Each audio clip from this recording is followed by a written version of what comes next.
Hello everyone, welcome to my YouTube channel hello bankers. So आज के session में हम डिस्कस करेंगे एसबीआई के बारे में। एसबीआई यानी स्टेट बैंक ऑफ इंडिया, जो कि एग्ज़ाम के पॉइंट ऑफ व्यू से बहुत ही इम्पोर्टेंट टॉपिक है। सो हम जानेंगे कैसे इस्टेब्लिशमेंट हुआ एसबीआई का। एसबीआई जो कि वेल नोन बैंक है हमारी इंडिया का। सो एसबीआई का इस्टेब्लिशमेंट और कैसे उसके एसोसिएट्स बनी और कैसे उसके सब्सिडियरीज़ बनी और कैसे धीरे धीरे करके सारी एसोसिएट्स कन्वर्ट हो गई सब्सिडियरीज़ में, और जहां पहले एसबीआई की 8 एसोसिएट्स होती थी वो जा कर के 0 एसोसिएट्स में कन्वर्ट हो गई। सो सबसे पहले बात करते हैं एसबीआई के इस्टेब्लिशमेंट के बारे में। सो जैसे कि मैंने आपको पहले भी सेशन में बता रखा है कि एसबीआई का इस्टेब्लिशमेंट हुआ 3 प्रेसिडेंसीज से। सो स्टार्टिंग में 3 प्रेसिडेंसीज का मर्जर हुआ, जो कि थी bank of Bengal, bank of Madras and bank of Bombay. So starting में इन तीनों प्रेसिडेंसीज का मर्जर हुआ और ये 1921 में जाके बन गया imperial bank of India. So imperial bank of India 1955 में जा कर के नेशनलाइज हुआ, प्राइवेट स्टेक्स कन्वर्ट हुए गवर्नमेंट स्टेक्स में, और ये बन गया हमारा स्टेट बैंक ऑफ इंडिया। और उसी से इंट्रोड्यूस हुआ हमारा एसबीआई एक्ट 1955। सो अब आपको पता ये भी होना चाहिए कि एसबीआई में शेयर होल्डिंग है गवर्नमेंट की। सो जो एग्जैक्ट शेयर होल्डिंग मैं बताऊंगी गवर्नमेंट की वो है 61.23% की। सो 61.23% की शेयर होल्डिंग है गवर्नमेंट की एसबीआई के अंडर। अब आता है हमारा एसबीआई एसोसिएट्स एंड सब्सिडियरीज़। सो सबसे पहले तो जान लेते हैं एसोसिएट्स और सब्सिडियरीज़ के बारे में, तभी आपको समझ में आएगा कि क्या रीज़न था कि एसोसिएट्स को सब्सिडियरीज़ में कन्वर्ट करना पड़ा। सो एसोसिएट्स क्या होती हैं जिन पे हमारा पार्शियल कंट्रोल होता है, और वहीं सब्सिडियरीज़ क्या होती हैं जिन पे हमारा कंप्लीटली कंट्रोल होता है। अब आप खुद ही सोचिए कि अगर आपने कोई बिज़नेस डाला है और उसमें आपकी पार्टनरशिप है, सो पार्टनरशिप में क्या होगा, आपका जो प्रॉफिट आएगा वो डिवाइड हो जाएगा। सो आप क्या चाहेंगे कि आपके जिसमें बिज़नेस में पार्टनरशिप है उसमें आपका कंप्लीट कंट्रोल हो जाए, यानी कि पार्टनरशिप जो आपकी है वो कंप्लीट कंट्रोल में कन्वर्ट हो जाए। जिसके बाद क्या होगा, आपका जो बिज़नेस है वो और भी ज़्यादा ग्रो करेगा और उसका जितना भी प्रॉफिट है वो आपके पास आएगा, सिर्फ उस पर किसी और का हक नहीं होगा, उस पर आपका कंप्लीटली सोल आपका कंट्रोल होगा।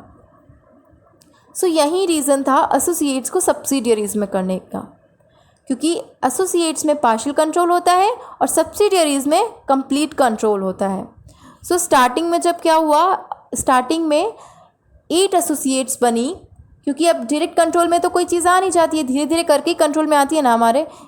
सो स्टार्टिंग में क्या हुआ, 8 एसोसिएट्स बनी, जो कि थी state bank of Bikaner, state bank of Jaipur, state bank of Saurashtra, Indore, Mysore, Patiala, Hyderabad and Travancore.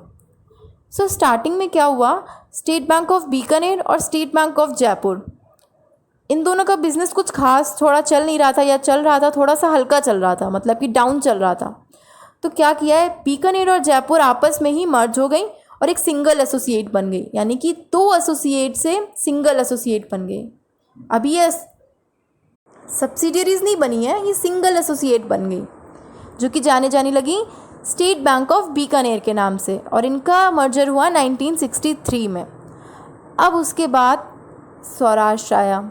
State bank of Saurashtra ने सोचा क्यों ना हम एसबीआई के अंडर में चले जाएं। अब सौराष्ट्र का बिज़नेस तो चल रहा था अच्छा, पर उसने सोचा कि हम अब प्रॉफिट कमाना चाहते हैं, हम किसी स्ट्रॉन्ग पर्सन के अंडर में जाना चाहते हैं, स्ट्रॉन्ग बॉडी के अंडर में जाना चाहते हैं। तो उसने सोचा क्यों ना हम भाई एसबीआई से मर्ज हो जाएं, क्योंकि एसबीआई तो अब बहुत स्ट्रॉन्ग है, एसबीआई अपनी कंट्री का नंबर 1 बैंक है।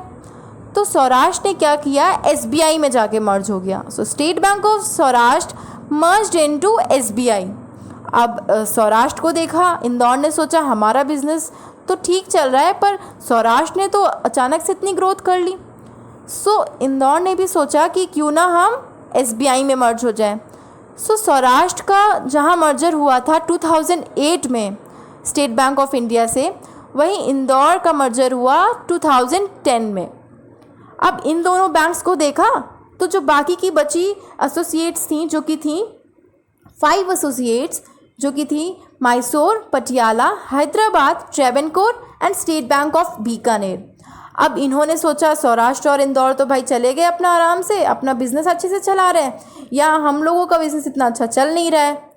तो 2017 1 अप्रैल को इन 5 एसोसिएट्स ने ये डिसीज़न लिया कि हम मर्ज हो जाएंगे जाके एसबीआई से। अब इन एसोसिएट्स के साथ साथ भारतीय महिला बैंक ने कहा कि हमारा भी बिजनेस अच्छा चल रहा है, पर हम स्ट्रॉन्ग बॉडी के अंडर में जाना चाहते हैं, एसबीआई के अंडर में जाना चाहते हैं। इन 5 एसोसिएट्स के साथ साथ भारतीय महिला बैंक भी मर्ज हो गया एसबीआई के साथ में। अब भारतीय महिला बैंक कौन सा बैंक है? भारतीय महिला बैंक इंट्रोड्यूस हुआ 19 नवंबर 2013 में।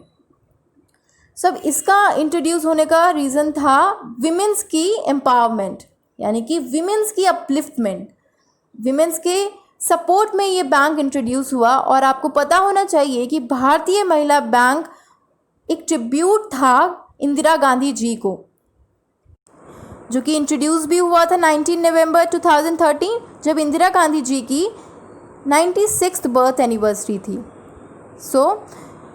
क्योंकि ये क्वेश्चन भी आ चुका है एग्ज़ाम में कि भारतीय महिला बैंक कब इंट्रोड्यूस हुआ, आपको ये भी पता होना चाहिए। इसी तरह एसोसिएट्स कन्वर्ट हो गई सब्सिडियरीज़ में, जाके मर्ज हो गई एसबीआई में, और एसबीआई का इन पे कंप्लीट कंट्रोल हो गया। अब आप ये भी सोचते होंगे कि क्या एसबीआई का सिर्फ हमारे इंडिया में इतना तगड़ा रोल था, यानी कि इतना अच्छा स्ट्रॉन्ग बिजनेस था? तो नहीं, इंडिया में होने के बाद भी फॉरेन में भी इसका अपना ही अलग ही लेवल था। यानी कि एसबीआई एक ऐसा बैंक है जिसकी मैक्सिमम ब्रांचेस हैं फॉरेन में, यानी कि एसबीआई की 52 ब्रांचेस हैं फॉरेन में, जो कि मैक्सिमम ब्रांचेस हैं किसी भी बैंक की इंडिया में। अब इंडिया में तो इसका बिज़नेस अच्छा है ही, क्योंकि इसी से पता चलता है, क्योंकि 60,000 ATM सिर्फ एसबीआई कंस्टिट्यूट करता है, जो कि 30% ऑफ द टोटल ATMs है। एसबीआई के बाद आता है हमारा बैंक ऑफ बड़ौदा, जिसकी 50 ब्रांचेस हैं फॉरेन में, और उसके बाद आता है हमारा बैंक ऑफ इंडिया, जिसकी 29 ब्रांचेस हैं फॉरेन में। इससे क्या कंक्लूड होता है, जहां एसबीआई की 8 एसोसिएट्स होती थी, वो एंड में जाके कन्वर्ट हो गई 0 एसोसिएट्स में। आई होप आपको ये लेक्चर समझ में आया होगा। अगर ये आपको लेक्चर समझ में आया है तो please press the like button, और अगर आपके कोई भी डाउट्स हैं तो प्लीज़ उन्हें कमेंट सेक्शन में मेंशन कीजिए, या आप कोई भी ऐसा टॉपिक चाहते हैं बैंकिंग अवेयरनेस से रिलेटेड या ट्रिक्स से रिलेटेड, तो उन्हें प्लीज़ मेंशन कीजिए कमेंट सेक्शन में। And if you have not subscribe the channel yet, do subscribe it and don't forget to press the bell icon, जिससे हमारे चैनल की आने वाली सारी नोटिफिकेशंस आपको सबसे पहले मिले। Thank you so much.